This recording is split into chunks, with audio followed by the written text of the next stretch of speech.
How to take a bath in 14th century Paris. What dining third class on the RMS Titanic was like, and more. The year is 1350, and the streets of Paris are alive, with noise, with movement, with the mingled scents of hearth-fire smoke, baking bread, horse dung, and humanity. From atop the Ile de la Cité, the bells of Notre Dame toll with the rhythm of the day. Traders shout in the markets, scribes hunch over vellum, and somewhere not far from the winding river Seine, a modest wooden door swings open to reveal an unlikely sanctuary, the public bathhouse. To bathe in 14th century Paris was to step briefly out of the rigid layers of medieval life and into a world that shimmered with steam, social exchange, and the curious contradictions of the era. Here, amid flickering candlelight and the aroma of warm water mingled with herbs, one could find a rare and reflective pause in the daily struggle for survival. The medieval bathhouse, or étuve, was often nestled along the river or within the tangled lanes of a city quarter. It was not grand in appearance, a timber structure, tiled roof if fortunate, smoke rising faintly from the vent above.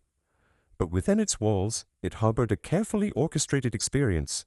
Bathhouses were communal, mixed gender, and deeply embedded in the fabric of urban life.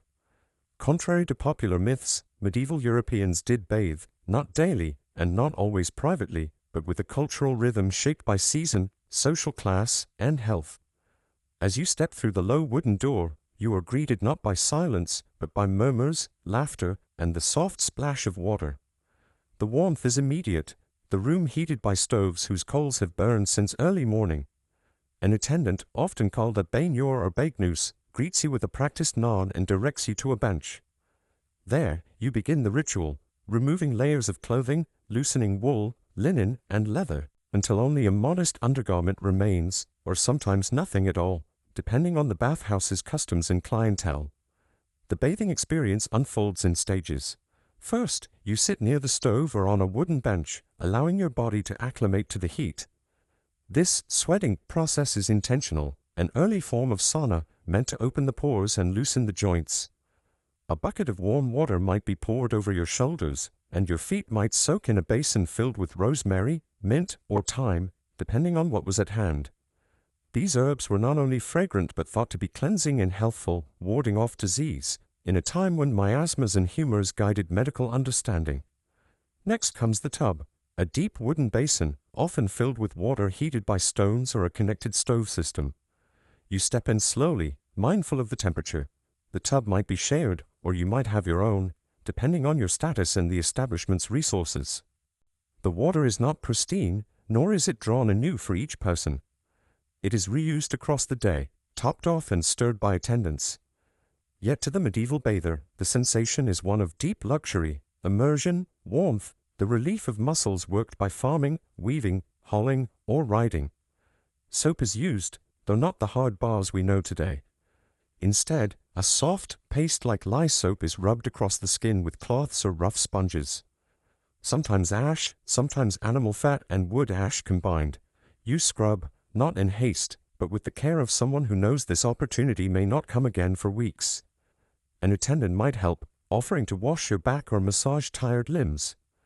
These attendants were sometimes of the opposite sex, and therein lay part of the bathhouse's double identity, both hygienic and social, even sensual.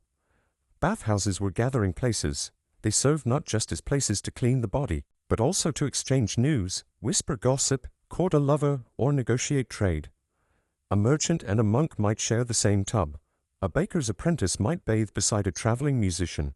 The boundaries of class and custom softened here, for a moment, like limbs under warm water. This blend of public and private made bathhouses both cherished and controversial. For women, the bathhouse was a space of autonomy, socializing, and sometimes survival. Washerwomen and midwives bathed here. So too did brothel workers and widows seeking respite. The bathhouse became a stage upon which female agency could appear, however subtly, a place where bodies, usually hidden beneath layers of fabric and constraint, could move freely. But not all viewed the bathhouse favorably. The church grew wary of its freedoms. Mixed bathing, nudity, laughter behind shuttered doors, all sparked anxiety among clerics who saw in the steam not health, but temptation. Over the decades, moral campaigns would rise and fall, and bathhouses would wax and wane in popularity, shaped by edicts, plagues, and evolving ideals of modesty. Yet in 14th century Paris, just before the Black Death would arrive, just before the tides of reform and decay, bathhouses thrived. People visited them weekly, or more often if their means allowed. Even the poor could sometimes access communal baths through guilds or parish charity.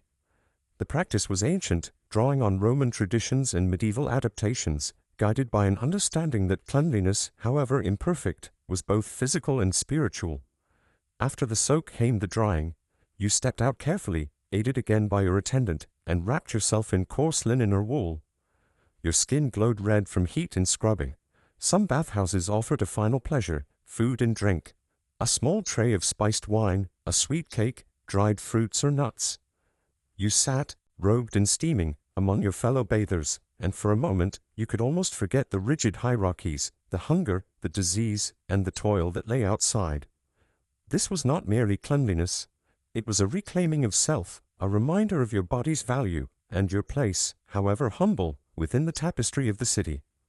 As the candles burned low and night crept in over the Seine, the bathhouse quieted. Footsteps echoed on stone floors. The attendants rinsed tubs, banked fires, and folded damp linens. You emerged into the cool Parisian evening, skin warm, breath calm, and soul just a little lighter. Tonight, as you close your eyes, imagine the gentle sound of water sloshing in a wooden tub, the scent of lavender and smoke in the air, the hush of voices behind walls warmed by fire.